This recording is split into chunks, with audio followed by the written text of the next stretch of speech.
League of Legends' newest champion, Milio, is a boy from the mysterious region of Ixtal, who uses his unique fire axiom abilities to restore rather than destroy. In order to fully understand Milio's story, we should start with his family's history. Milio has a grandmother, Lupe, who has a twin sister, Lune. Growing up, Lupe learned to control the earthen elements, while Lune possessed the ability to manipulate fire. Using their abilities, the twin sisters passed their cultural test to join the Ixtal, Ixtal's ruling caste. However, Lune was caught plotting against this ruling class, and since Lupe was her twin sister, they were both tried and convicted of treasonous crimes together. While Lupe was banished to the far corners of Ixtal, Lune was secretly imprisoned beneath the city of Ixaocan. Since Lupe was unaware of Lune's secret imprisonment, she lost all trust in her sister and condemned the use of the fire axiom. Throughout the years, Lupe would attempt to teach her family members how to wield her elemental abilities, but they had all failed. Until Milio was born. Milio was a prodigy, taking all of the lessons that his grandmother had taught him and incorporating what he learned through his observations of nature to create his own unique twists. However, Lupe saw these deviations from her teachings as undisciplined, and she eventually gave up on trying to teach Milio the proper techniques. This did not dissuade Milio, and he would continue training and learning how to control his elemental abilities on his own, even going as far as learning the one elemental axiom that his grandmother refused to teach him, the same one that her twin sister had been an expert in,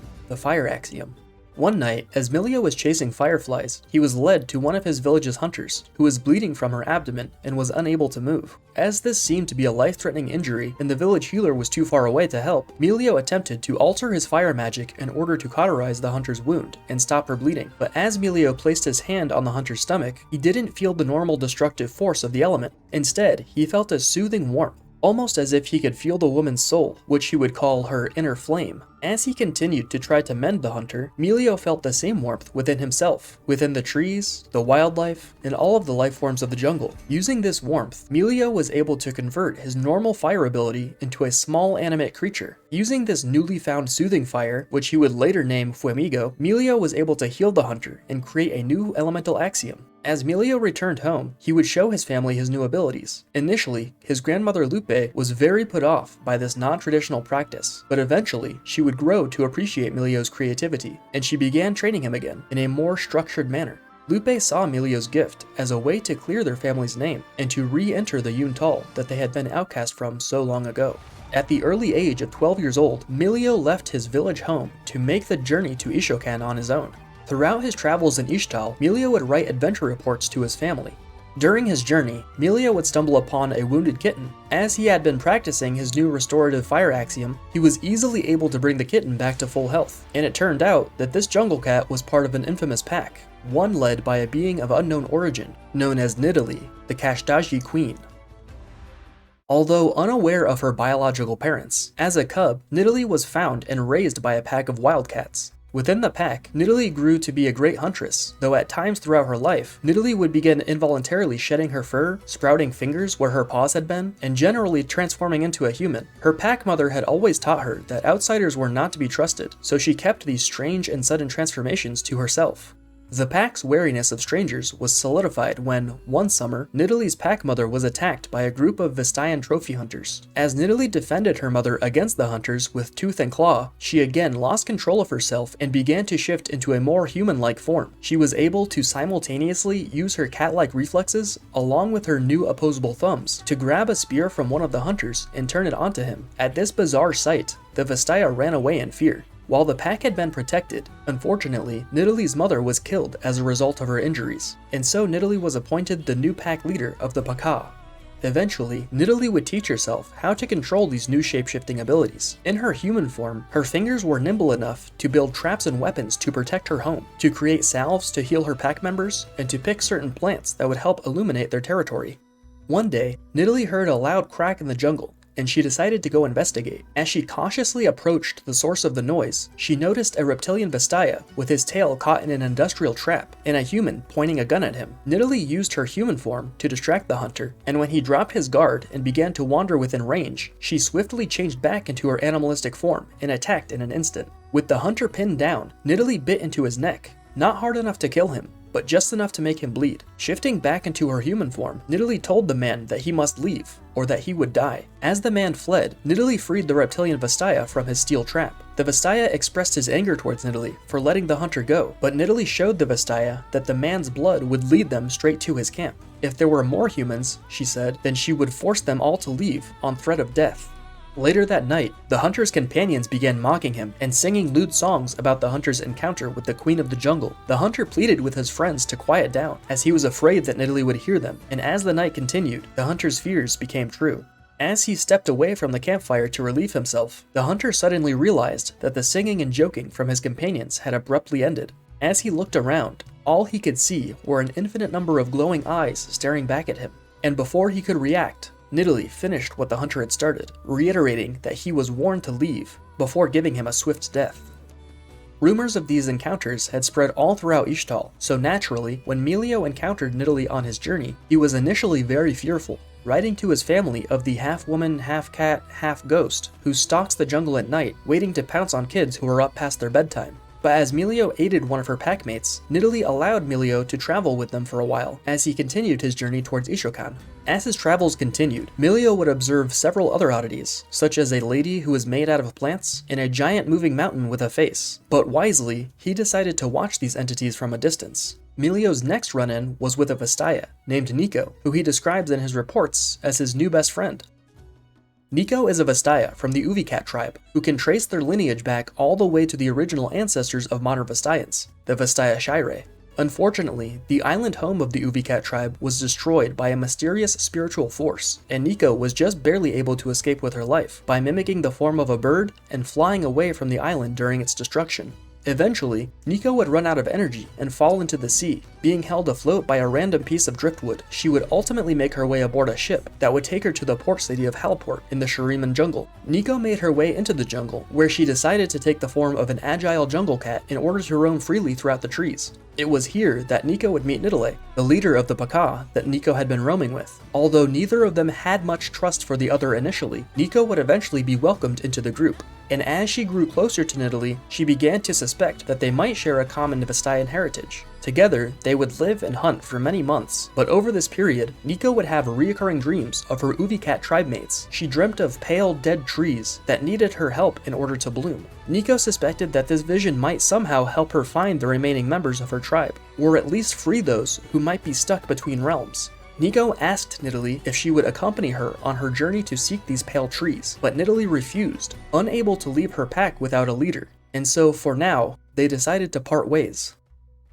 While not much is known about Neeko's ancestors, the ancient Vastayashai'rei, there is one legend of historical significance that is told all throughout the land of Ionia. Nearly 10,000 years ago, when Ionia was known as the First Lands, a war broke out between the mortals of the land and a mysterious race of giants who came down from the sky, known as the Titans. Though the war against these Titans was ultimately won due to the intervention of the legendary Vastayashai'rei, there are many uncertainties surrounding this historic event. What we do know comes from a tradition taken in part by the students of the secluded village of Wuju. As part of their training, young Wuju practitioners are brought to the site of the Titan War within the forests of Mistfall in order to relive these events through the visions of the spirit realm.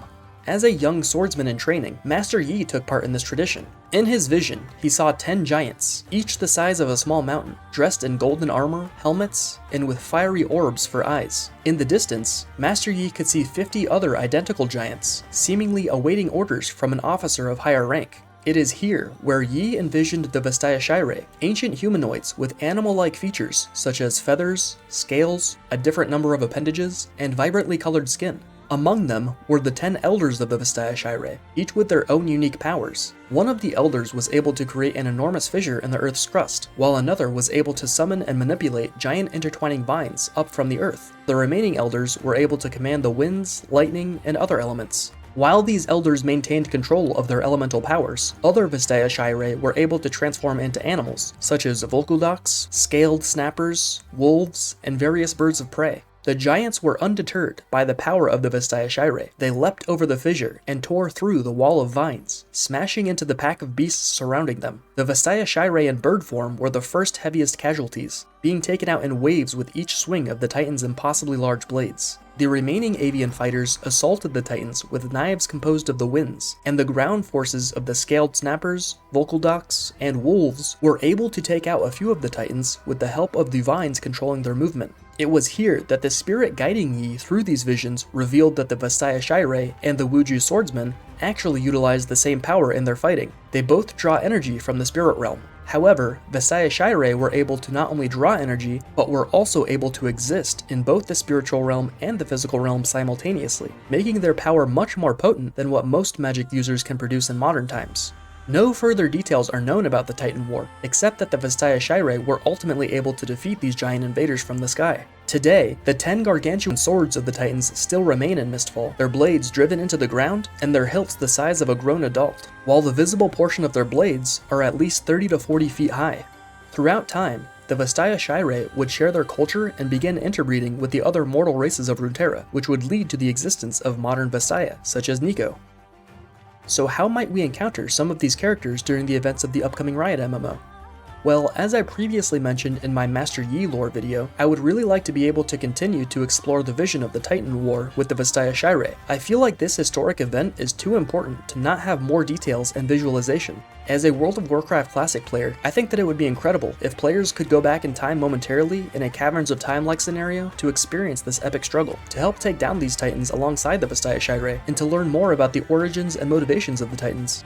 As for Neeko, I think we will most likely encounter her in the jungles of Shurima or Ixtal. We will probably help her locate the area that she continues to see in her dreams, of the pale dead trees. Throughout this quest chain, I hope we can reunite her with some of the other survivors of the Ubicat and aid her in her goal of creating a united Vastayan tribe, although it may be a little difficult to persuade some of the other Vastaya to join her. Along the way, I also hope that we're able to learn more about this mysterious spiritual entity which destroyed her tribe's remote island. Will we journey back there to fight against this destructive force?